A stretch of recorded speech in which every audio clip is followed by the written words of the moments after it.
सो hi everyone, आप लोगों के लिए गुड न्यूज़ है। इंडिया पोस्ट की जीडीएस की नोटिफिकेशन आ चुकी है और इस बार काफ़ी अच्छी वैकेंसीज निकली हुई हैं। करीबन 44,000 प्लस वैकेंसीज यहाँ पे निकली हुई है। सो आपके पास काफ़ी अच्छा मौका है और the best thing here is यहाँ पे ना कोई आपका एग्जाम रहने वाला है, ना कोई आपका यहाँ पे इंटरव्यू रहने वाला है। यहाँ पे आपका डायरेक्ट सिलेक्शन होने वाला है आपके 10th के स्कोर के बेसिस में। सो वीडियो में पूरी डिटेल में देखेंगे कि कौन कौन इसमें अप्लाई कर सकता है और कैसे आपको अप्लाई करना है। तो स्टेप बाय स्टेप जरूर फॉलो करना। और अगर आपने अभी तक एसएससी और आईबीपीएस के लिए अप्लाई नहीं किया है तो जल्दी से आप अप्लाई कर लो। लिंक आपको नीचे डिस्क्रिप्शन में मिल जाएगा, वहां से आप इजीली अप्लाई कर सकते हो। सो बिना टाइम वेस्ट करे करते हैं शुरू आज की job update. So India post की तरफ से रिक्रूटमेंट निकली है। जिस पोस्ट के लिए यहाँ पे हायरिंग चल रही है उसका नाम है ग्रामीण डाक सेवक, जो कि जीडीएस की पोस्ट रहती है, branch post master and assistant branch post master. So total 3 post यहाँ पे निकली हुई है और जो सैलरी आप यहाँ पे मिलने वाली है आपको, इट में वेरी, जो वेरी करेगी आपके 10,000 से लेकर 29,380 रुपीज पर मंथ। बात करें जॉब लोकेशन की, तो जो जॉब लोकेशन यहाँ पे रहने वाला है अक्रॉस इंडिया यहाँ पे आपका रहने वाला है।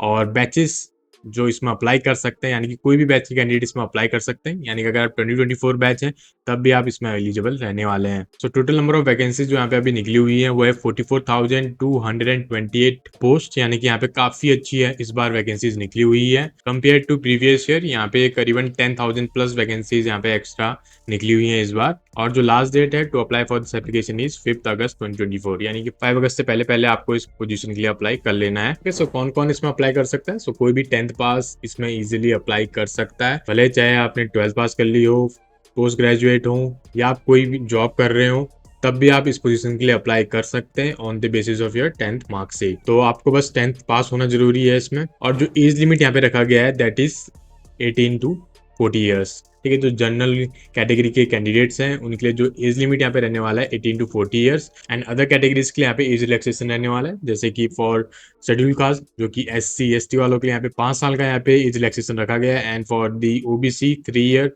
और EWS वालों के लिए कोई रिलैक्सेशन नहीं है, तो यानी कि EWS will fall into under the general category, जो कि 18 टू 40 ईयर्स रहेंगे। उसके बाद है PWD वालों के लिए 10 ईयर्स, PWD प्लस OBC वालों के लिए 13 ईयर्स और PWD प्लस SC ST वालों के लिए 15 ईयर्स। ठीक है, सो डिटेल इन्फॉर्मेशन आपको जो ऑफिशियल नोटिफिकेशन है पोस्ट ऑफिस का वहां से आपको मिल जाएगा, तो वहां से आप इजीली रीड आउट कर सकते हो और गो थ्रू कर सकते हो। ओके, जो मेन बेसिक पॉइंट्स है वो मैंने आपको बता दिए हैं पूरा। तो सिलेक्शन प्रोसेस के बारे में बात कर ले तो काफी इजी यहाँ पे सिलेक्शन प्रोसेस रहने वाला है। जो भी आपके 10th में परसेंटेज रहेंगे उस बेसिस में यहाँ पे आपका जो है मेरिट लिस्ट बनेगी और आप इसमें शॉर्ट लिस्ट होंगे। तो इसमें ना ही आपका कोई एग्जाम होने वाला है, ना ही आपका कोई इंटरव्यू होने वाला है। जो भी आपके 10th में परसेंटेज है उस बेसिस पे यहाँ पे आप जो है सिलेक्शन होने वाली है। कट ऑफ की बात करें तो पिछली बार के मुकाबले इस बार जो कट ऑफ है थोड़ा सा नीचे जा सकती है। अगर आप 70-80% वाले हैं तब भी आपके पास यहाँ पे चांस रहने वाला है इस बार, क्योंकि इस बार नंबर ऑफ वैकेंसी जो है ज्यादा निकली हुई है। तो अगर आप इस पोजीशन के लिए अप्लाई करते हैं तो देयर विल बी चांसेस कि आप सिलेक्ट हो जाएं। तो अगर आप 70% वाले हैं, 80% वाले हैं, 90% वाले हैं, तब तो आपको इसमें अप्लाई करना ही चाहिए। लेकिन अगर आप बिलो 70 हैं या 60% वाले हैं तब आप इसमें ट्राई कर सकते हो। अगर आप जनरल कैटेगरी से हो तो आपको यहाँ पे जो एप्लीकेशन फी रहने वाली है that is going to be 100 rupees. General और OBC वाले के लिए 100 रुपीज रहने वाली है। तो आप देख सकते हो, अगर आप 60% है या 50% है, मेरा मानना है कि आप इसमें अप्लाई मत करना, क्योंकि यहाँ पे जो कट ऑफ रहती है वो बहुत हाई जाती है मोस्टली। तो अगर आप जनरल कैटेगरी से बिलोंग करते हो तो आपको यहाँ पे 100 रुपीज पे करने पड़ेंगे। और अगर आपका फाइनेंशियल बैकग्राउंड ठीक है और आपको नहीं लगता कि 100 रुपीज ज्यादा है तो आप फॉर्म फिल कर सकते हो। अदर कैटेगरीज के लिए जैसे कि SC ST और फीमेल कैंडिडेट्स के लिए यहाँ पे कोई एप्लीकेशन फी नहीं रखी गई है, तो आप लोग इसमें इजीली अप्लाई कर सकते हो, चाहे आपके 50 हो, 40 हो, 60 हो। ठीक है, तो आपके लिए यहाँ पे काफी अच्छे यहाँ पे चांस है। आपका कोई एप्लीकेशन फी नहीं है तो आप इसमें इजीली अप्लाई कर सकते हो। बट अगर जनरल और OBC वालों के लिए अगर आपकी 70 से ऊपर है तभी मैं सजेस्ट करूंगा कि आप लोग इसमें अप्लाई करें, वरना अगर आप कर सकते हो तो आपको अप्लाई करना ही चाहिए। तो सैलरी स्ट्रक्चर यहाँ पे देख लेते हैं। तो ये गवर्नमेंट जॉब है, सो यहाँ पे आपको जो सैलरी मिलने वाली है गवर्नमेंट के बेसिस पे मिलेगी। तो BPM पोस्ट के लिए अगर आप यहाँ पे सिलेक्ट हो जाते हैं, शॉर्टलिस्ट हो जाते हैं, तो यहाँ पे आपको जो सैलरी रहेगी वो आपकी वेरी करेगी 12,000 से लेकर मैक्सिमम जो सैलरी आपको मिलने वाली है that is 29,380 rupees per month. और अगर आप ABPM या डाक सेवक के पोस्ट के लिए अगर रिक्रूट किए जाते हैं तो आप यहाँ पे जो है सैलरी आपको मिलने वाली है दैट इज 10,000 से लेकर 24,000 पर मंथ के बेसिस में यहाँ पे आपको मिलने वाली है। ओके, सो कुछ इंपॉर्टेंट पॉइंट्स हैं, कुछ इंपॉर्टेंट डेट्स हैं जो कि आपको नोट डाउन कर लेनी है। पहला है कि जो एप्लीकेशन स्टार्ट हो चुका है, यानी कि कल ही इसका एप्लीकेशन जो है स्टार्ट हो गया है 15 जुलाई से। ओके, तो आज जो वेबसाइट है थोड़ा बहुत क्रैश कर सकती है, तो आई विल सजेस्ट कि आप नाइट में ट्राई करना। ठीक है, नाइट में थोड़ा ट्रैफिक कम रहता है, तो अगर आप नाइट में ट्राई करोगे तो मे बी आपका एप्लीकेशन जो है इजीली सबमिट हो जाएगा। उसके अलावा जो लास्ट डेट रहने वाली है वो है 5th अगस्त। 5th अगस्त से पहले पहले आपको अप्लाई कर लेना है। उसके अलावा यहाँ पे अगर आप कोई मिस्टेक कर लेते हैं एप्लीकेशन फॉर्म में, तो जो एडिट और जो करेक्शन विंडो है वो आपका रहेगा 6 से 8 के बीच में, यानी कि 6 to 8 अगस्त आप अपना जो है, अगर आपने कुछ मिस्टेक्स कर ली है फॉर्म में, एप्लीकेशन फॉर्म में, तो उसको एडिट कर सकते हो। बट आई विल सजेस्ट कि आप कुछ भी मिस्टेक्स ना करो जब भी आप एप्लीकेशन फॉर्म फिल करो, तो एक बार रीचेक जरूर करना, ठीक है, ताकि आपका जो भी एप्लीकेशन फॉर्म है वो इजीली सबमिट हो जाए, आपको दोबारा रिकरेक्ट करने की जरूरत ना पड़े। Okay, so for more information you gas can refer the official notification. उसका जो पीडीएफ है वो आपको हमारे टेलीग्राम चैनल पे मिल जाएगा, वहां से आप इजीली डाउनलोड करके रीड आउट कर सकते हो। Okay, so this one is the official notification, तो आप यहाँ पे पढ़ सकते हो सारे डाक सेवक ऑनलाइन ऑनलाइन एप्लीकेशन, ठीक है। तो यहाँ पे रजिस्ट्रेशन स्टार्ट हो चुके हैं, 15 से 8 के बीच में चलने वाले हैं। उसके अलावा यहाँ पे आपको सारी डिटेल्स मिल जाती हैं। मैं आपको थोड़ा बहुत डिटेल्स और बता देता हूँ, जैसे कि परसेंटेज वाला डिटेल्स बता देता हूँ। अगर आप 10th में, लेट से आपने 10th अगर सीबीएसई से किया हुआ है और आपकी जो परसेंटेज है वो सीजीपीए फॉर्मेट में है, तो आपको उसको परसेंटेज में कन्वर्ट करना होगा, ठीक है। अगर आपका 10 ग्रेड है, यानी कि अगर आपके 10 सीजीपीए है, तो आपको 9.5 से मल्टीप्लाई करना होगा, यानी कि 10 इंटू 9.5 आपको यहाँ पे मल्टीप्लाई करना होगा, यानी कि आपकी जो परसेंटेज रहेगी दैट विल बी 95%। तो ऐसे ही जो भी आपकी सीजीपीए, आपको उसको 9.5 से मल्टीप्लाई कर लेना है, वो आपकी परसेंटेज निकल के आ जाएगी। क्योंकि यहाँ पे सीजीपीए सिस्टम नहीं रहने वाला है, आपको यहाँ पे परसेंटेज इनपुट देना होगा, यानी परसेंटेज आपको फिल करना होगा।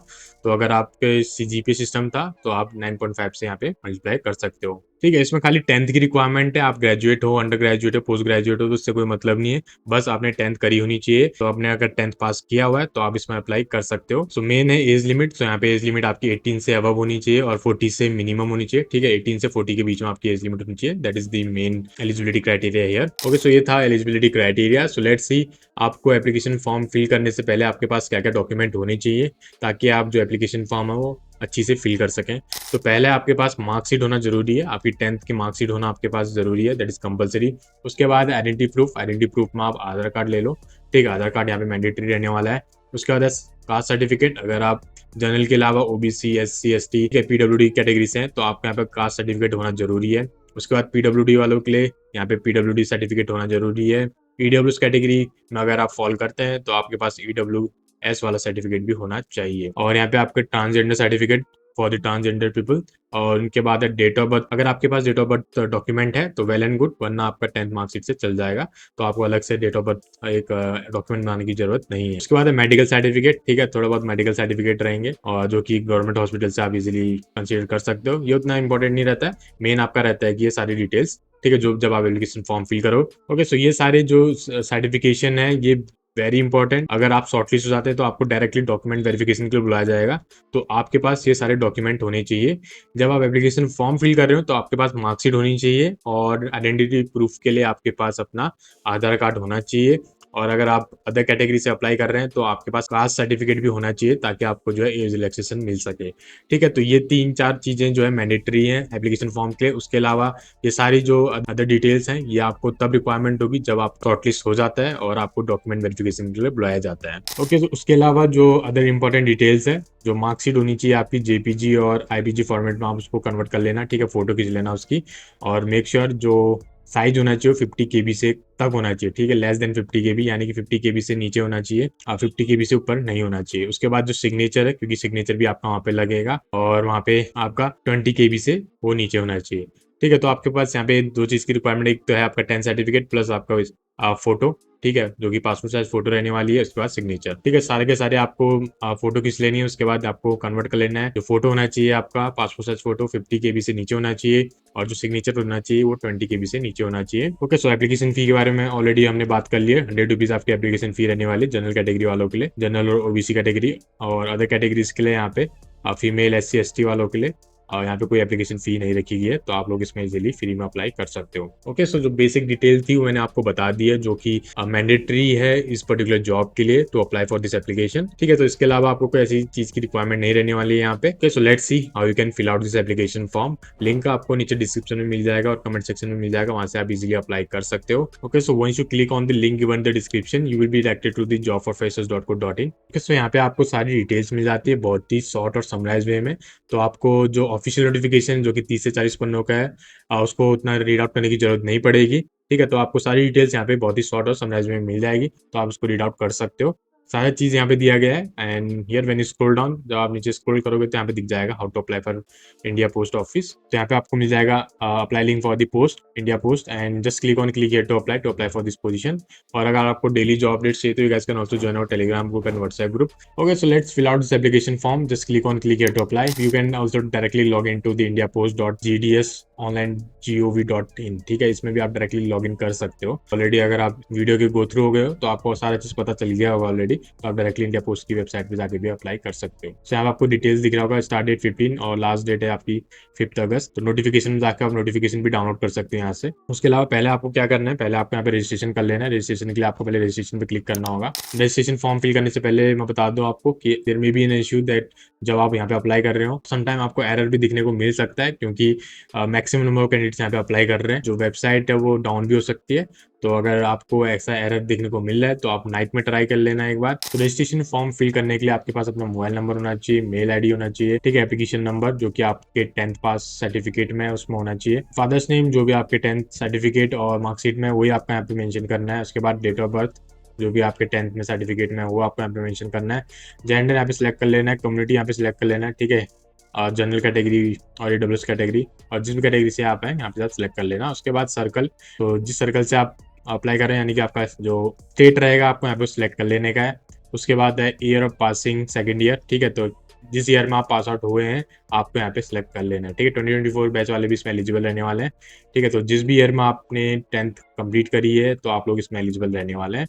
उसके बाद यहाँ पे आपको जो है ये कैप्चा फिल कर लेना है। उसके बाद आपको सबमिट पे क्लिक करके सबमिट कर लेना है, तो आपके सामने जो है रजिस्ट्रेशन लिंक आ जाएगा ये। ओके, सो रजिस्ट्रेशन करने के बाद आपको अप्लाई पे क्लिक करके अप्लाई कर लेना है। ओके, सो जैसे आप रजिस्ट्रेशन कर लोगे तो आपको यहाँ पे रजिस्ट्रेशन नंबर दिख जाएगा, तो आपको रजिस्ट्रेशन नंबर यहाँ पे फिल करना होगा। और यहाँ पे से आप सर्कल चूज कर लीजिए। सर्कल मीन्स जिस भी स्टेट के लिए आप अप्लाई करना चाहते हो इस पर्टिकुलर पोस्ट के लिए, तो यहाँ पे आप उस स्टेट को यहाँ पे सिलेक्ट कर लेना। उसके बाद सबमिट पे क्लिक कर लेना। तो नेक्स्ट आपका रहेगा एप्लीकेशन फॉर्म। तो एप्लीकेशन फॉर्म में आपको अपनी डिटेल्स फिल करनी होगी। उसके बाद है चूज प्रेफरेंस, तो सारी डिटेल्स आपको यहाँ पे फिल कर लेनी है। और उसके बाद आपको सबमिट एप्लीकेशन पे क्लिक करके सबमिट कर लेना है। ठीक है, तो जो एप्लीकेशन फॉर्म है कैसे आपको पर्टिकुलरली एप्लीकेशन फॉर्म फिल करना है तो मैं आपको नेक्स्ट वीडियो में बता दूंगा, क्योंकि ये वीडियो बहुत ही लेंथी हो जाएगी। रजिस्ट्रेशन फॉर्म बहुत ही ईजी है, तो मैं आपको नेक्स्ट जो वीडियो रहने वाली है वो आपको यहाँ पे रजिस्ट्रेशन फॉर्म की मिल जाएगी।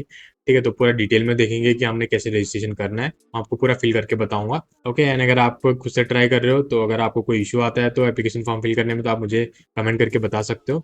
और अगर आपने अभी तक एसएससी और आईबीपीएस के लिए अप्लाई नहीं किया तो उसके लिए भी अप्लाई कर लेना। Okay, so all the best and I will see you in next video. Till then take care, stay safe and keep applying for the job. All the best, bye bye.